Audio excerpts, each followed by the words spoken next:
all through the late 90s, the time when hip-hop was not only taking over our TVs and airwaves, but our computers. In this clip, you will hear exclusive excerpts from one of the co-founders, Keith Perrin, about his personal sacrifice, experiences, industry influence, and lifestyle. This is where they turned a simple dream into a $350 million business.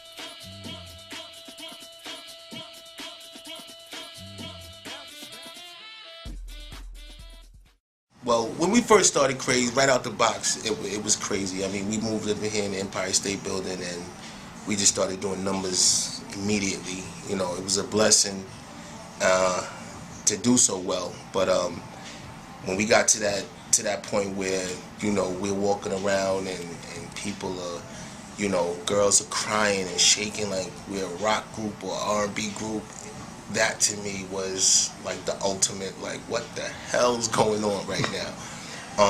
I think Grim described it best. He used to be like, you know, you guys are like a modern day R&B group, you know, that does clothes. Like, he's never seen anything, you know, to the point where, you know, especially with the girls crying over us and shaking and all that, and just, you know, the people that we came in contact with, and you know, some of the most important people in the world, the Nelson Mandelas, the Bill Clintons at the height of their, you know, especially Bill Clinton when he was president. We having lunch with the president. Like, you know, who does that?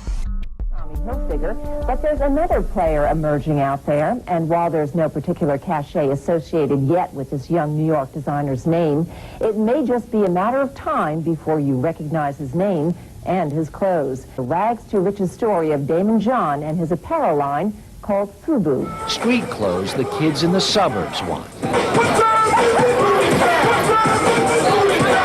FUBU is a phenomenon. Is it hot? Ultra. A phenomenon because just 6 years ago, FUBU was little more than the dream of 4 lifelong friends. You know, it turned into a mass. What I want to say, I just want to say, like, a massive audience that was looking for our goods and they couldn't find it. And once they finally found it, you couldn't stop that snowball effect, and it was crazy. Every day we woke up 8 o'clock in the morning and just put in a whole day's work, 10, 12 at night. Just kept doing it. The FUBU founders, Damon John, Carl Brown, J. Alexander Martin, and Keith Perrin, spent every waking hour designing and sewing and selling clothes. These guys saw us as, you know, look at these young cats out here doing it. You know, these cats are really doing it. They're really doing numbers. They're on TV every 5 minutes. They're on all these stations. You know, these cats is driving around in Bentleys and Maybachs and, you know, coupes and all kind of coupes and trucks, and, like, you know, we were, you know, living that life. It wasn't nothing fake about it. Parlayed a talent for sewing into a $200 million sportswear empire called FUBU, meaning for us, by us.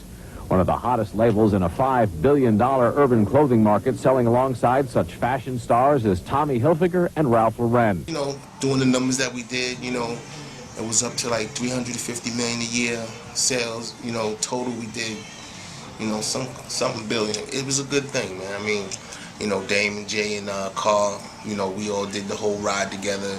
You know, we did different ventures together, and whether it was music, you know, Fatty Girl, LL, Cool J, Keith Murray, Ludacris, like, you know, a lot of that stuff we were first, you know, we were the first to do. Being inducted into the Great Black, well, it's actually the International Wax Museum right now. That's what it's called now. You know, being inducted into that, it's like, how the hell, you know, you come up with clothes, you know, you make some nice pieces or whatever, but how do you get inducted to a wax museum for designing clothes?